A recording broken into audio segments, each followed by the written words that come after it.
दोस्तों, आज के इस वीडियो में हम आपको बताएंगे कि कैसे भारत ने हो रहे बांग्लादेश हिंदू समुदाय पर अत्याचारों के खिलाफ मजबूत कदम उठाए। बांग्लादेश के कट्टरपंथियों की हिंसा ने वहां के हिंदुओं को मजबूर कर दिया कि वहां सड़कों पर उतरे और वहां अपनी आवाज़ बुलंद करे। भारत की इस रणनीति ने सिर्फ बांग्लादेश की सरकार को झुकने पर मजबूर किया, बल्कि अंतर्राष्ट्रीय स्तर पर इस मुद्दे को उठाने पर मजबूर कर दिया। साथ ही बांग्लादेश के टेक्सटाइल इंडस्ट्रीज भी अब भारत के रुख कर रही है, जिससे हमारी अर्थव्यवस्था को जबरदस्त फायदा हो सकता है। तो दोस्तों, आज के इस वीडियो में हम तमाम बातें को विस्तार से चर्चा करेंगे, लेकिन मैं आगे बढ़ने से पहले हम इस बात को गर्व करते हुए भारत ने बांग्लादेशी हिंदुओं के लिए सराहनीय कदम उठाए हैं।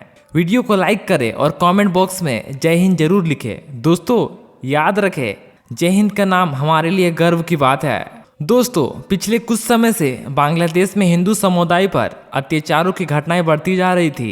कट्टरपंथी तत्वों द्वारा हिंदू मंदिरों, घरों और व्यापारिक स्थानों पर हमले किए जा रहे थे। स्थिति इतनी गंभीर हो गई थी कि बांग्लादेश की सरकार, सेना और पुलिस ने भी इसमें कोई ठोस कदम नहीं उठाया। दूसरी ओर अंतर्राष्ट्रीय समुदाय, विशेषकर संयुक्त राष्ट्र और अमेरिका, इस घटनाओं पर चुप्पी साधे हुए थे। लेकिन इस बार भारत ने अपनी घटनाओं पर चुप्पी तोड़ी और एक कड़ा संदेश दिया, जिससे बांग्लादेश की स्थिति में भी बड़ा बदलाव आया है। जैसे ही बांग्लादेश में रहने वाले हिंदू और अल्पसंख्यकों को संकेत मिला तो भारत उनकी मदद के लिए तैयार है, तो उन्हें बड़े पैमाने पर विरोध प्रदर्शन शुरू कर दिया।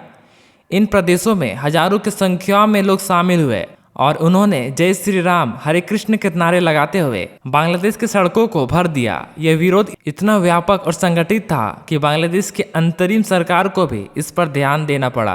पहली बार बांग्लादेश की सरकार ने इस मामले को बयान जारी किया कि इस बात का संकेत था कि अब वह हिंदू के संगठन में उठ रही आवाजें नजरअंदाज नहीं कर सकते। इसके साथ ही जो संयुक्त राष्ट्र अब तक चुप था, उसमें भी बांग्लादेश में हो रहे अत्याचारों अपनी चिंता व्यक्त की।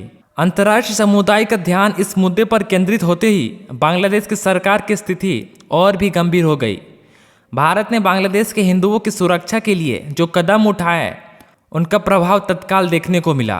भारतीय गृह मंत्रालय और सीमा सुरक्षा बल BSF की ओर से बांग्लादेश में रहने वाले हिंदुओं को सुरक्षा प्रदान करने के संकेत मिलते ही बांग्लादेशी हिंदुओं भी सशक्त हो गए। उन्होंने बड़े पैमाने पर संगठित होकर विरोध प्रदर्शन शुरू कर दिए, जिसने बांग्लादेश की अंतरिम संस्कार को हिलाकर रख दिया। इसके अलावा भारत ने बांग्लादेश को स्पष्ट कर दिया कि वह अपने पड़ोसी देश में अल्पसंख्यकों के साथ हो रहे हैं, किसी भी प्रकार के अन्याय को सहन नहीं करेगा। भारत की इस कड़ी प्रक्रिया ने बांग्लादेश में कट्टरपंथियों को झिंझोर कर रख दिया, जो अब तक बिना किसी रोक टोक के अपने मंसूबों को अंजाम दे रहे हैं।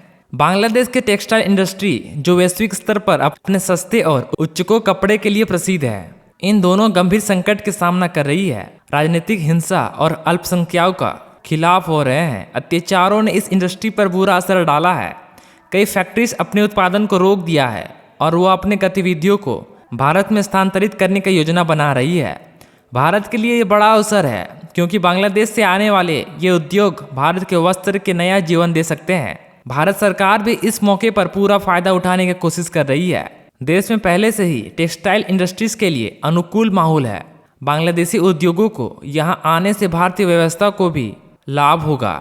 इन घटनाओं ने भी भारत और बांग्लादेश के संबंधों के एक नया मोड़ दिया, जहां एक और भारत बांग्लादेश के हिंदुओं की मदद कर रहा है, वहीं दूसरी ओर बांग्लादेश की सरकार को यह समझ में आ रहा है कि उसे भारत के साथ अपने संबंधों को मजबूत बनाए रखना होगा। शेख हसीना, जो बांग्लादेश के पूर्व प्रधानमंत्री रही है, उनके भारत आने से यह स्पष्ट संकेत मिला कि भारत में बांग्लादेश ने एक महत्वपूर्ण भूमिका निभाने शुरू कर दिया है।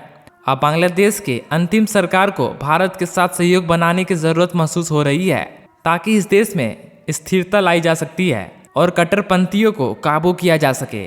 दोस्तों, अगर आप भी इसी तरह का नॉलेजफुल वीडियो देखना पसंद करते हो तो प्लीज़ हमारे चैनल को लाइक, शेयर एंड सब्सक्राइब करना। मिलते हैं नेक्स्ट वीडियो में, तब तक के लिए जय हिंद, जय भारत।